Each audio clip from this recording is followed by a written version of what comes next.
talking about the classical problems of synchronization. In classical problems of synchronization, we have attempted the first one as bounded buffer, second one we have attempted as producer-consumer problem, and thereby we're looking into the third aspect, that is the dining philosopher's problem. So again, from dining philosopher's problem, we have to take it up. So, as far as dining philosopher's problem is concerned, we were mentioning that in this problem, we assume that there are five philosophers, philosopher 1, philosopher 2, 3, 4, and 5. Five philosophers are there, and each philosopher to his left and to his right, to his left and to his right, there are two chopsticks. So whenever was hungry, he has to start eating it. So the rice. So what he is going to do means he has to pick up his chopstick towards his left. It is called as I, and he has to pick up chopstick towards his right, which we are going to call it as I plus 1. So this is the synchronization problem we are going to assume. And now all these elements, we are going to call them as shared variables. Nor we are going to say these elements, they are in the critical section. These elements, now they are in the critical section, and they has to be distributed between the five dining philosophers. So what was the compulsory condition was, if dining philosopher 3 is going to eat, then he has an option to pick up to his left, then he has an option to pick up to his right. Second thing what we were mentioning was, dining philosophers, they live in three states. One we are going to call it as thinking state, then we are going to call it as eating state, and third one we are going to call it as hungry state. So the three philosophers, the five philosophers, they have to be stayed either in one of a state. Either it can be a thinking state, nor eating state, not it is a hungry state.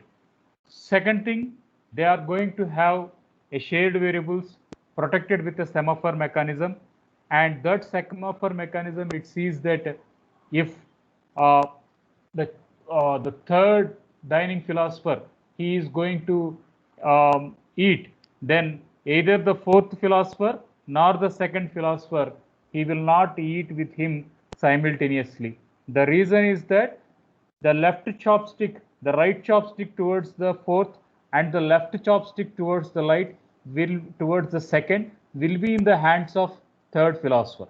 Okay, so if third philosopher is going to eat, he has to pick up two chopsticks, which is towards his left and which is towards his right. If those two chopsticks are already in the mouth of either 4 or either 2, he can't pull them from his mouth and he can't take it, right? He has to put it down. That means if third philosopher is going to be in a eating section, that means 4 and 2, they cannot enter into the eating section. So that means the philosopher should be in thinking state. From thinking state, he is to move it to a hungry state, and from a hungry state, he is going to move it to the eating state. So this is how the dining philosophers, they are going to communicate. So for that, we are going to build some pseudocode. The pseudocode, it is going to have a data structure between while loop, and what it is going to stay is that it is going to stay, there is a each state, and each state is nothing but the critical section, and there is a thinking state. Thinking state is nothing but the remainder section here. And the condition what the philosopher is going to meet is, he is going to wait until the chopstick is going to be available for him, and still he is going to wait for another chopstick which is going to be available for him. What are those chopsticks? One towards his left and the other which is going to be its successor, so that it is going to be towards his right. So if I am going to say I is equals to 2 here, then I have equals to 3, that is I plus 1 modulo 5, that I am going to say 3 modulo 5. So again we are going to get the third chopstick. So in this way they are going to take up the two chopsticks which is towards his left and which is towards his right. Okay, so now we are going to have a semaphore here, and it is going to be protected with a mutual exclusion, and when we are going to say it is a wait state, then it is going to be pushed into the 0th state. Now once the eating has been performed, then the semaphore, we are going to say it is moved into a signal state here. So here both of them, they are going to be in 0 state, and now both of them, they are going to be 1 state. That means dining philosopher 3, he has eaten that.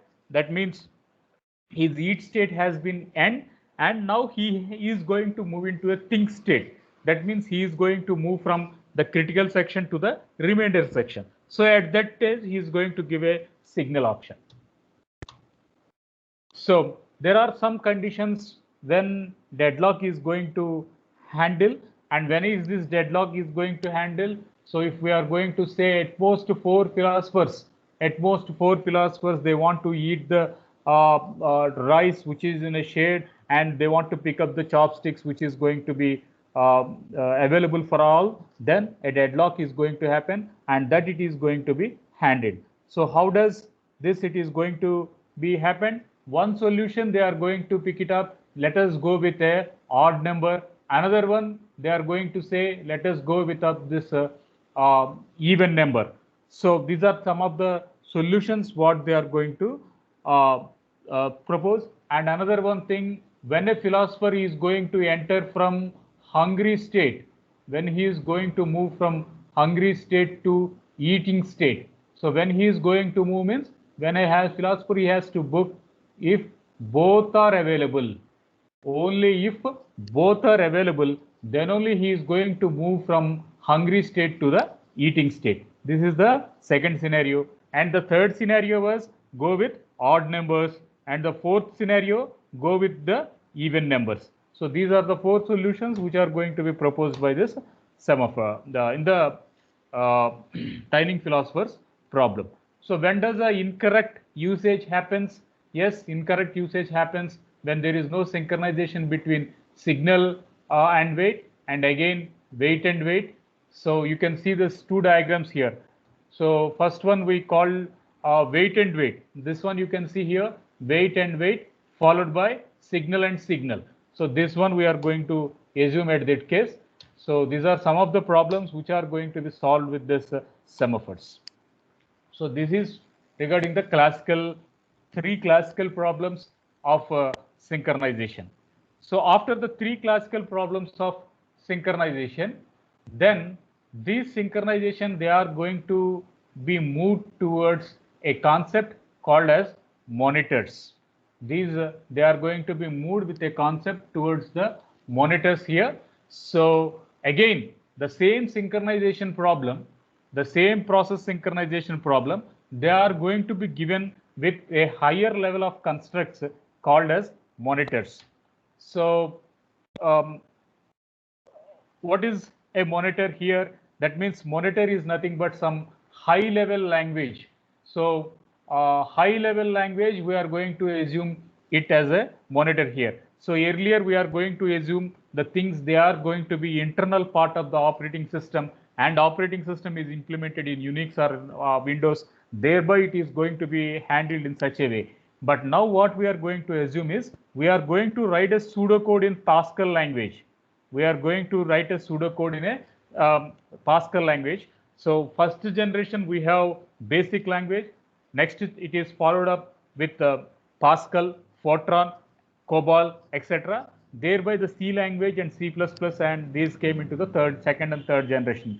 So when there is a first generation and second, between the first generation and second generation, only the three basic languages. That is, the first one is basic, second one is Pascal, third one is Fortran, fourth one is COBOL. So these are the highlighted languages which has been in industry for about 2 or 3 decades in the first generation and second generation time. So this pseudocode is going to be written in a high level language, that is in English like characters, and that too they have implemented with this Pascal language. And of course, the same concepts what we are going to talk about, the things in C language, the things what we are going to talk in C++ or Java. So all of them, they are first invoked in the preliminaries, and thereby their extensions has been released in the extensively in the present generation languages. So coming to this, we are going to have a abstract data type. So the construct is going to be derived, and everyone they can use this according to their wish. Okay, we have a single construct here, and this single construct, it can be moved to any of a language or any of a derivation you can give. So if I'm going to take it as a polymorphism, so and if it is an object-oriented concept, basically there is only one abstract construct, and that abstract construct I am implementing to a shape, and with that I can draw a rectangle or a triangle. I can then go with a diagonal. So in this way, there are the unique way of construct an abstract class is there. From that we can derive as per our requirements. So base class, we will be going to say there is no body in it, and it is going to be an abstract class, and that one we are going to define as per our convenience in our Java, in the or OOPS or in the C++. So that is where the abstract definition taken place, and the same is going to be implemented as a part of a monitors here. So one thing you can see here, only one process can be active within the monitor at a time.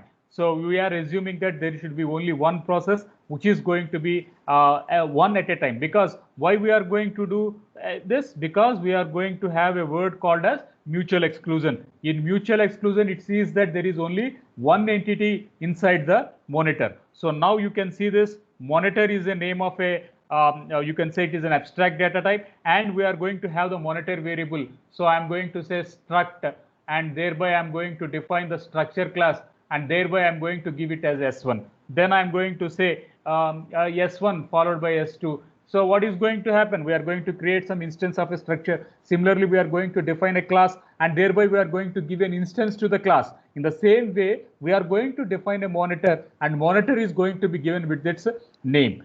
And second thing we are going to say, these are the shared variables. So in monitors, I'm going to have procedure 1, I'm going to have some procedure 2, and thereby we are going to have n number of procedures, and all these n number of procedures, they are going to be having a shared mechanism. Finally, we can initialize the content. So that is where we are going to take up as a monitor here. So here is an abstract view or a schematic view of the monitor. We can see this is the shared data item, and this shared data item, they are going to have n number of variables, n number of operations they are going to be given up, and they are going to have the end part as a initialization code. So we are going to have a shared data structure, and that shared data structure is going to have with n constructs of procedures. We are going to have n construct of procedures, and these procedures, they are going to have some initialization code, followed by the condition variables, followed by the condition variables. So one condition variable, we are going to call it as X, another condition variable, we are going to call it as Y. So these two are going to happen with the condition variables. And how is this monitor protected? Again, we are going to say it is primitive with two aspects. Again, one we are going to call it as weight, another we are going to call it as signal. What is weight? I am going to have some shared data. I'm going to have some shared data, and this shared data is going to put it in a monitor, and whoever is going to want to enter into the shared data, they are going to use it as weight, and whoever has completed using the shared data, then they are going to call it as signal. So before they are going to raise a query, they are going to be put it in a wait state. After they have used the shared content, then they say that I have used the monitor. It is up to the other person who are waiting in the entry queue, so that they can use the shared content. So for that, they are going to give a option called as signal. So wait, it is going to be written by a state called as 0, and signal, it is going to be written via a state called as 1. So these are the two things. So a process that involves the operation is suspended until a signal. Okay. So once the wait is going to happen, whenever it is going to suspend means after a wait, then we are going to assume a signal is going to come. So once the signal has been done, then it is going to be resumed here. This operation we are going to call it as resume, and this operation we are going to call it as suspend here. Now let us recollect the item what we discussed earlier. I am going to have a new state. After a new state, then it is going to enter into a ready state. Then it goes into a running state.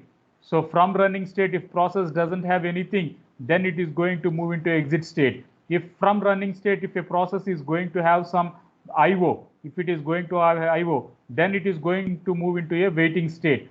So from waiting state, it is going to move to the ready queue. Okay, now let us put our words here. Moving from running to waiting state, we are going to assume this one as suspend.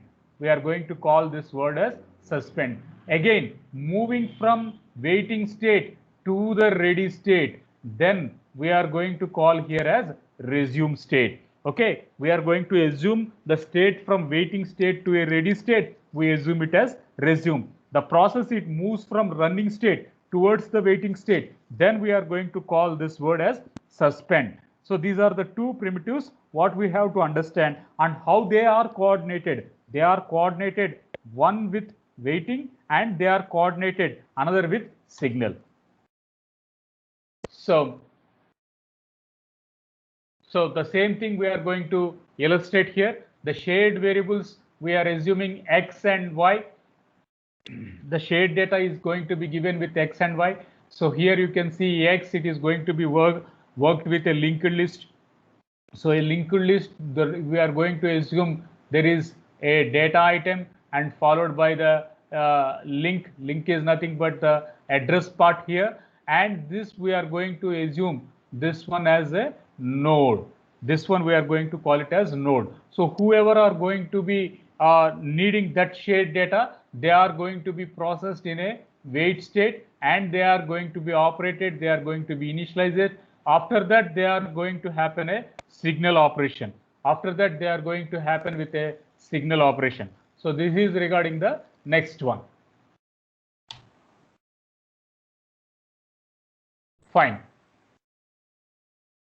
So conditions variables. So we are going to have some condition variable choices. So what are these condition variable choices? We can assume here. So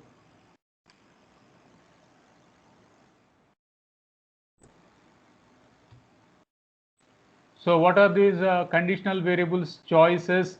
So we are going to assume here. So once we can say signal and wait, signal and continue. Signal and wait. Another we are going to say signal and continue. See the definition here. So we are assuming that Q is inside the monitor. We are assuming that Q is inside the monitor.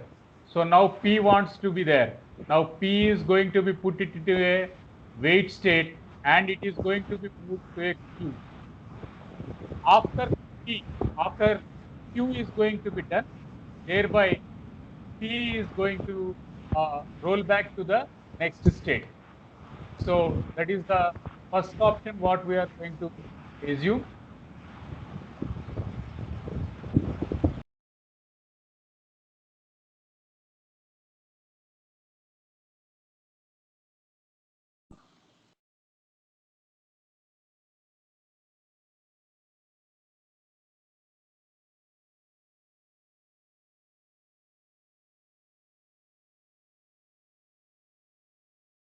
This is the first option we are going to resume, and followed by we are going to have the signal and continue.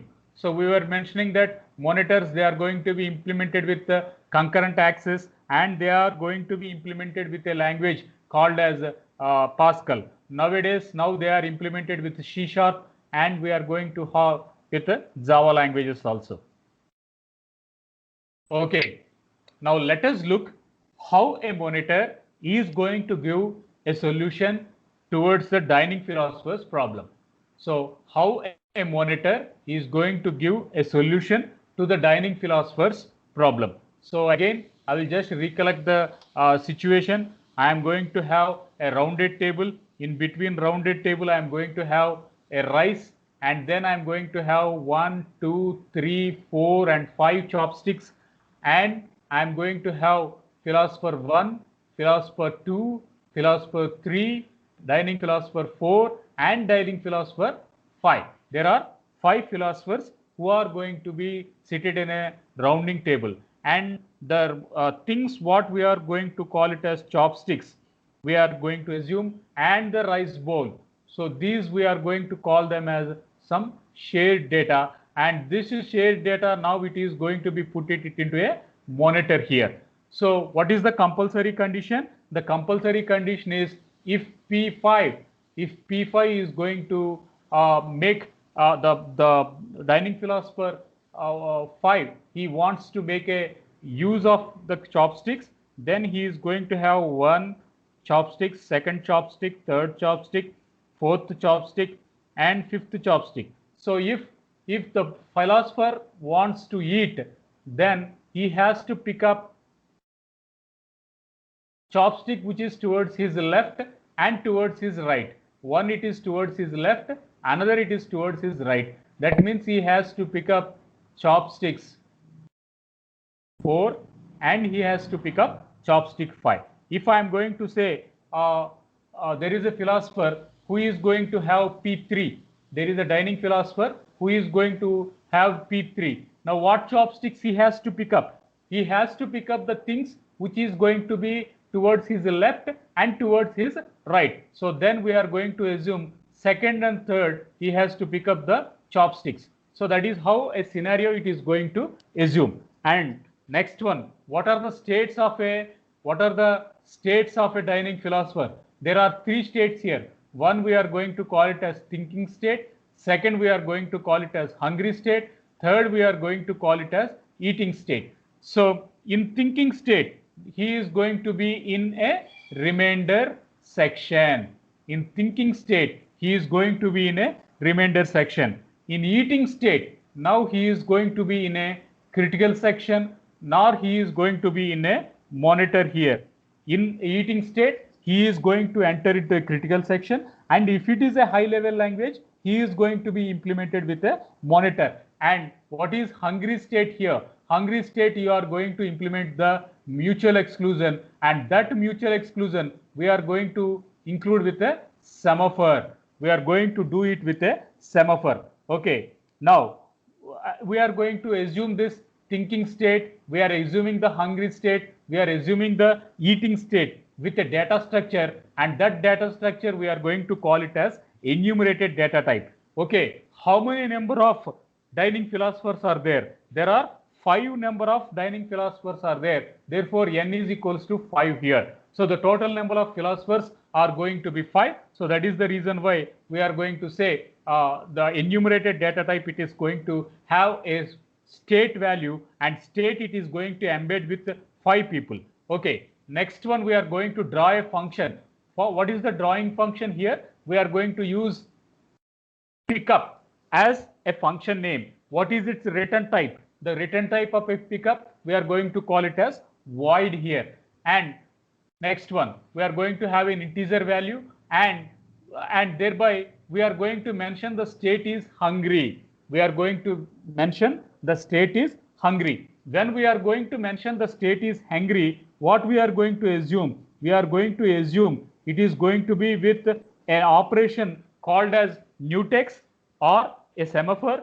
It is embedded with the primitives. Either it is going to be, now it has to be moved into a waiting state, and after waiting state, it has to be bounced back to a signal state, so that other people, other dining philosophers after him, the other can enter. So assume P2 and P3, they are going to enter at a time, and availability is for P2. So obviously P2 is given a chance. Until P2 comes out, P3 is going to put it in the waiting state. So how does P2 know he is now has a chance? It is done with a semaphore operation called as signal. So for that we are going to say state is equals to I. What is state here? State is a enumerated data type. What are the entries of state? The 3 entries of state are there. One, it is going to be thinking, another it is going to be called as hungry, another it is going to be called as eating state. Okay. So we are going to say test test I will show it in the next slide here. So we are going to have test is a function here. So what it has to test? So if P5 is hungry, P5 is hungry, agreed. If P5 is hungry, if P5 is hungry, what he has to test? He has to test whether P1 and P4 neighbors, whether his neighbors are in monitor, because he has to wait. If P1 is in the monitor, the chopstick towards his left is in the hands of P1. If P4 is going to be in the monitor, that means he has to assume the other chopstick towards the right or left, whatever chopstick it is with the other person. So he has to wait until that another person, he releases the chopstick, he can't eat. So that is where he is going to make a test function. Okay, now coming to the next function, we are going to have it as put to down. We are going to put down. So put down, again return type, we are going to assume it as void, and we are going to say put down. He is going to enter into a state called as thinking state. I just mentioned here. So thinking state is nothing but a remainder state. Eating state is nothing but a critical section or a monitor. Hungry state is nothing but a wait and signal process. So that is what we are going to assume here. So self dot wait here, and next one we are going to say test whether the left neighbors or right neighbors, whether they don't have the chopsticks. That means if P5 is hungry, he must see that whether P4 and P5 are idle or not, P4 and P5 are busy or not. He has to verify it. For that, he is going to make this testing. Why do we use modulo? Why we are not using a divide function, nor why we are not using a multiplication function? Why we are going to prefer only the modulo? The reason is at any moment of time, the total array size is 5. So n is equals to 5. That is the maximum size. Since the accommodation is only given to the 5 dealing philosophers, and if the modulo comes, there won't be any decimal part.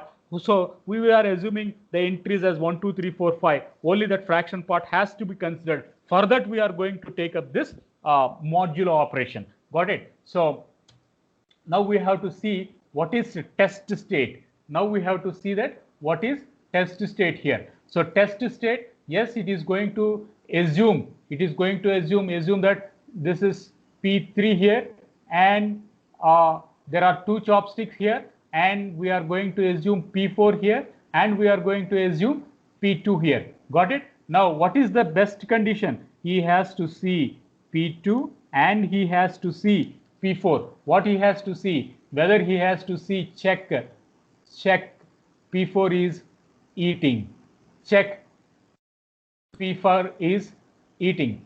So if they are in the critical section, if they are in the monitor, then he has to go into a state called as wait. Otherwise they can go with a signal state. Okay, so if P2 is eating, that means this one is busy, and if P4 is eating, then we are going to call this one is busy. So still he is going to be in a state called as hungry. He is going to be in a state called as hungry, and if these are busy, then he is going to put it in a state called as wait. After wait, he is going to have a signal state. So when he is going to enter into a signal state, then he is going to be in a critical section. So this is where he is going to make a checking, and he is going to enter into a eating state. This is nothing but he is going to enter into a monitor, or he is going to use the shared chopsticks. That is nothing but he is going to use the shared data, nor he is going to use the critical section. So he is going to verify his neighbor, that is +4, and his neighbor plus his neighbor, that is I +4 nor I +1, and we are going to assume the modulo, the total n is equals to 5 here, n is equals to 5 here. He is going to verify it. Okay, so there are 2 compulsory conditions. What we are going to see that P2 and P4 should not be in a eating state. They should be in a thinking state, and this person, he has to be in a hungry state. So For that, we are going to make this test operation. We are going to assume the test operation. Okay, this is the beginning of the code. That is nothing but initialization of a code, and we are going to assume at first all dining philosophers are in thinking state. From thinking state, yes, they can be moved either to hungry state, nor they can be moved to a eating state. So from the thinking state, now they can be moved either to a hungry state, nor they are going to be moved into the. So why we are going to move it as a thinking state? Because we are assuming a situation that is initializing the variables. So that is what this monitor is going to give up a solution.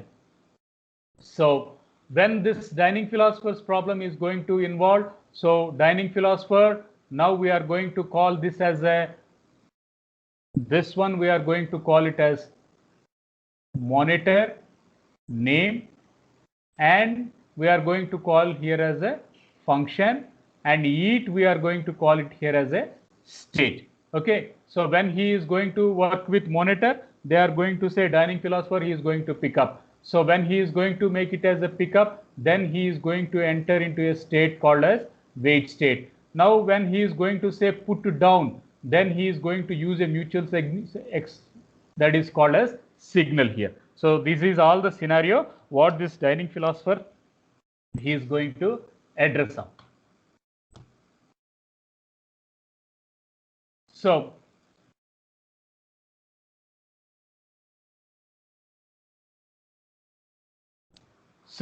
how is this dining philosopher's problem is implemented? So one, we are going to say it is going to have a variables, and variables mutex, it is a semaphore. Next is a semaphore, and we are going to take it as an integer. So next count is 0 here. So initially we are going to assume this as 1 and this as 0. Both we are going to give again as an integer data type, and we are going to write this function. So wait mutual exclusion. So whoever are going to enter into the monitor. I just shown you in my previous slide. So this is the previous slide. See this.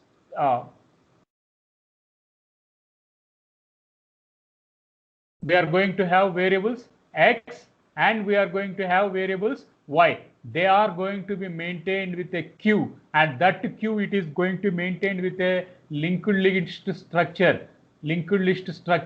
So that is what we are going to derive here. So the same situation we are going to put it up here. So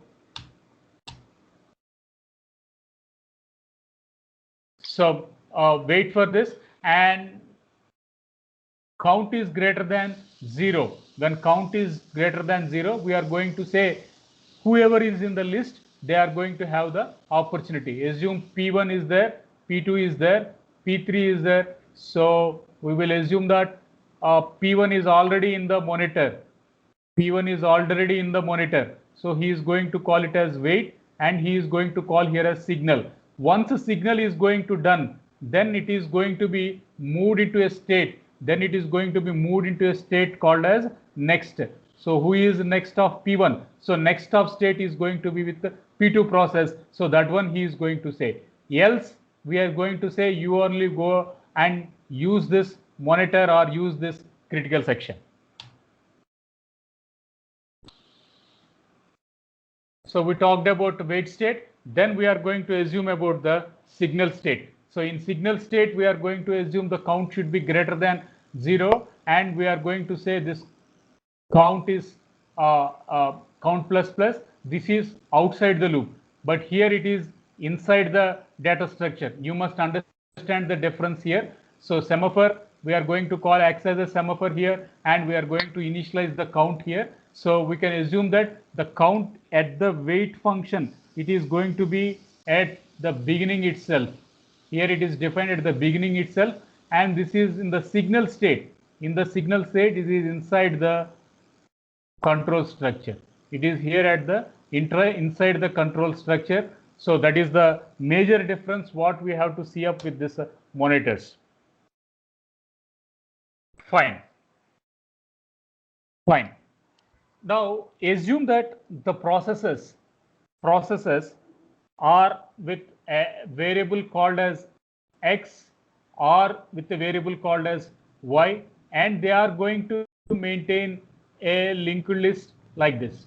If such is a case, the default order was FCFS, and FCFS was still maintaining some inconsistency. Some resuming of a process is going to happen, and how it is going to be resolved? It is going to be resolved with a process called as priority scheduling. So we can say this is process is P1, this is process P2 and process P3, and it is going to be assigned with a priority. So priority, this is 1, priority this is 2, and priority this is 3. If such is a case, we are going to assume, so the lowest number is going to have the highest priority. So first it is assumed as P2 followed by P1 followed by P3. So we are going to say that FCFS is not adequate when it is going to be implemented as a part of a semaphore. At this case, instead of SCSS, so instead of FCFS, so people are looking with priority scheduling. So that is where this concept of monitors is going to happen.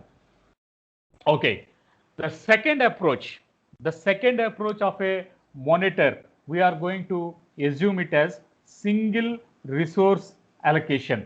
The second approach or a second solution what a monitor is going to take up, we are going to assume it as a single resource allocation. First one we are going to call it as dining philosopher's problem, and next one we are going to have as single resource problem.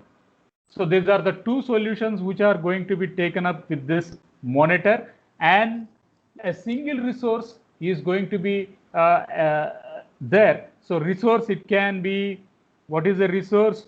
Resource, it can be a CPU cycle, it can be a memory cycle, it can be a IO cycle, nor it can be any hardware. So this, it is going to be managed by the operating system, and that it has to be resources has to be allotted to process, when requested. So when the process has to be raising a request, then the resource, it has to be allotted to a process. So what is a resource? Resource can be a bus which is allocated to a CPU. It can be an address bus, it can be a data bus, it can be a control bus. Nor it is going to have some memory cycles. In a memory cycle, we can make a read operation, we can make a write operation, and the IO devices, the printer, scanner, etc., are the rest of the hardware components like BIOS, RAM, ROM. So all these, they are going to be in control of an operating system, and they are going to be habituated at the kernel, and that they have to be brought to the user mode, so to sanction to the resources which are raised by the users. So now it is an algorithm to have a acquisition of a resource and to have a releasing of a resource. So we were telling in the first phase, we are going to call it as acquiring. In the second phase, we are going to call it as releasing. So that is where we are going to assume. So or we are going to call it as an instance of a resource allocator, and resource allocator, it is going to be part of the operating system. So again, we can say that whether operating system is idle nor operating system is busy. So there are two mentions. What we are going to say it as a state, and state, it is going to be given it as a Boolean state. So that is what we are going to mention. So monitor is the name of like a class, or like a class name. We are going to a structure or union we are going to have. In the same way, we are going to define the monitor, and we are going to call this one as monitor name. So monitor name, we are going to call it as resource, and then in the previous slide we have given R, so we are going to call here R as an instance of that resource allocation. Okay, the first phase we are going to say it is going to make an acquire operation, and in the second phase we are going to call it as a resource operation. When it is going to make a acquire operation, then it is going to say wait state, When it is going to be in a release operation, when it is going to call it as an acquire operation, it is going to state in a wait state. When we are going to call here as a release operation, we are going to assume this as a signal state. So that is the two derivations what we are going to say. So initialization, we are going to say busy as false, and busy it is going to have an idle state, nor it is going to have a busy state. So it can be a Boolean value, it can be true, nor it can be a false value. One, it is going to be true value, and another we are going to assume it as a false value. So that is what this monitor, it is going to give up a allocation of a device or not. In acquiring phase, a resource is going to be allotted. In releasing phase, resource is deallocated. When it is going to acquire, it should again go to the same process, mutual exclusion, go with wait and signal. Again, when it is releasing, again it should coordinate with the signal and sees that if some other is in the queue, it has to give to the wait state. That's all.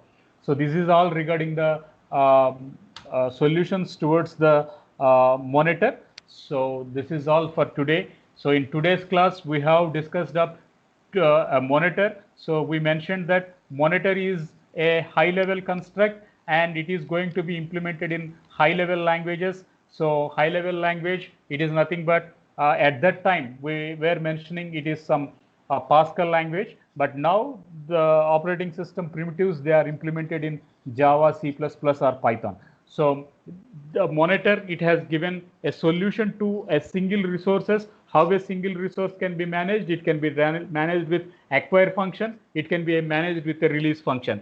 Then it has taken up the dining philosopher's problem. It has sees that if the person is hungry, the person towards his left hand side, the person towards his right hand side should also be idle. If these two are idle, then only he is going to pick up the chopsticks. If these two are in busy state, then he has to wait. Waiting state, it is wait till. When these are idle, we are going to call it as signal. So at that state, he is going to be put it in a hungry state. When he has picked up the two chopsticks, now he is going to enter into the eating state. Okay, now he released the chopsticks, he has put down the chopsticks. Now he is going to enter into his default state. That the default state, we are going to call it as thinking. So this is all what about today regarding this monitors, etc. So thank you. So we have 100 participants at the earlier, so I am taking up only those hundreds as today's attendance. So stop recording.